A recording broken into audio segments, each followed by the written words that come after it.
question on the specifics of the mission. Thank you, sir. All right, thank you. Want me to stay on you or go ahead? Thank you, Jim. And I thought I'd just give you a quick update on where we are with this flood. As you've heard me say all week this week is public safety is the number one issue when we make our decisions and how we move forward is public safety, and to make sure folks understand what the risks are in the particular areas that they live in, and the amount of water that's in the area. This may be, from an engineer parlance, it may be the probable maximum flood, and that's when we design a project. We've designed it with an idea that there would be a number of different storms hitting over the area, and it would provide so much water into the system. We call that the probable maximum flood. And we're probably, while the hydraulics guys are still doing the looks at that, it's probably going to be close to that probable maximum flood. For the layperson, that means there's a lot of water in the system. And that means, as I've been saying all week, that means a tremendous amount of pressure that's on the system. I just flew up to Lake Wapella, and that lake has a design feature to allow about 10,000 cubic feet per second of water coming out of that lake. It's currently at 35,000, so about 3 times as much water is coming out of that lake than what it's designed for. And as it's come over that lake, the road down below it has washed out. All the utilities in that road has washed out, and those flows are heading through the rest of Missouri and down into Arkansas, into St. Francisville. So it is a tremendous storm that we're working at from a systems perspective, working it all over. And particularly, if I work my way up, the local commander in Louisiana, Colonel Ed Fleming, has met with Governor Jindal and talked about operating the floodways in Louisiana. That's the floodways at the Bonnie Carey and Morganza. The floodway down there is different than the floodway here. Is that we have gates on those floodways, and they are not rigged with a slurry mix for their operation. So they're a lot more. They're a lot less complex than the operations of this floodway. Colonel Jeff Eckstein is working with Governor Barber and his staff on working the record levels of water that's going to come in the Vicksburg area. The forecast now is 5 feet above flood of record for Vicksburg. And Greenville as well is going to have more. It's predicted to have more water in that than the flood of record as well. And Colonel Reichling, who will talk to you in a few minutes, has been working the project, the floodway, that we've been working here in this particular area for the past couple of days. He's also working in Crothersville, and he's working the Huxtable pumps and trying to take all of that water that's coming out of Lake Wapella and take it from interior drainage and put it back into the system. As I mentioned before, General Peabody is working on the Ohio River and trying to control the flooding from his dams, but the Kentucky Barkley is full, and he's beginning to release flows out of the Kentucky Barkley. General McMahon is doing the same thing on the Missouri rivers, and his dams are reaching capacity, as well as the dams that I have on the upper Mississippi. And we're working a coordinated plan between the 3 commanders to get a coordinated release of the 3 divisions' dams. Last night, Colonel Reichling gave the order to open up the first crevasse, and you saw that operation at about 10 p.m. Last night.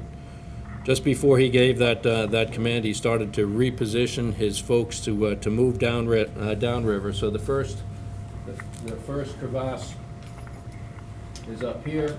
That's what you saw take off at 10 p.m. And just before he did that, he started sending his folks down to this crevasse here. So at 10 o'clock, he gave the command for that crevasse to operate. And you saw that it did operate well. As his folks were repositioning down the river, you guys were here as well as I was. There was blinding rain and 50-mile-an-hour wind. So while they were coming downriver. It was really heroic efforts to get themselves into this this lower crevasse. And we have six access wells that were there, and during the night they were only able to fill 2 of those 6 crevasses, 6 access wells.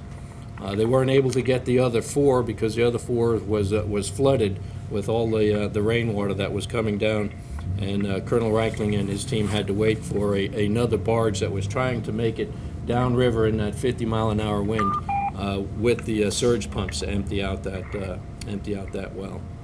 The operation last night was completed as designed. The height of the water, or the gauges, in a number of the areas was significantly lower than what was forecasted. If we looked at Cairo, the difference between what was forecasted and what we have now is about 3 feet below what was projected last night. The same thing with Paducah. And talking with General Peabody, he was telling me he was having some difficulties with Paducah, and if we operated that project, it would help him as well, and also up in Smithland in Kentucky. And if you look at the Paducah gauge, it's about 3 foot lower than what it was projected. So the project operated as designed. And there was a number of other readings that also showed a reduction in the gauge, or the height of the water, and you can read that on the National Weather Service. Compare what was projected to what we have now, and you'll see some significant differences on those on. Okay, good evening. Well, I continue to emphasize this is a systems approach here, and we continue to fight this flood, this historic flood, from a systems approach. Last night we executed the project according to design in terms of inflow and the outflow number 2 of the project. Our teams, your engineers, have done an outstanding job of overcoming enormous challenges, from weather, as you heard, 60-mile-an-hour winds on the river, to fatigue. I had folks working from 24 to 36 hours straight, to safety concerns, working on the river, working with high explosives. An enormous amount of professionalism was conducted over the last 24 to 36 hours as we executed this project. We were constantly adjusting to conditions.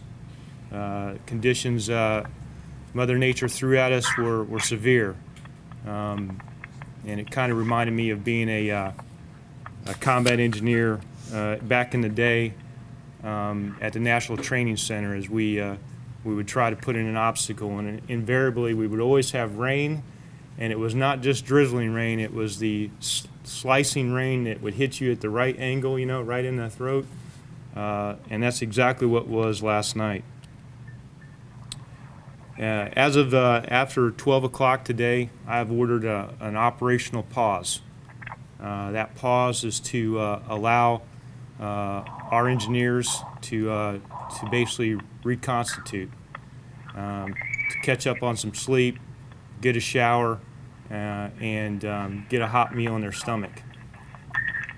We've also had an opportunity then to kind of, as General mentioned, to kind of get a clear the fog of war.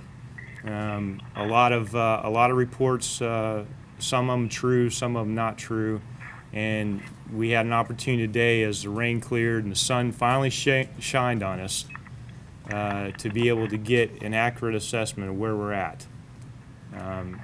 We had identified a potential issue last night, late last night, early morning time frame, of potentially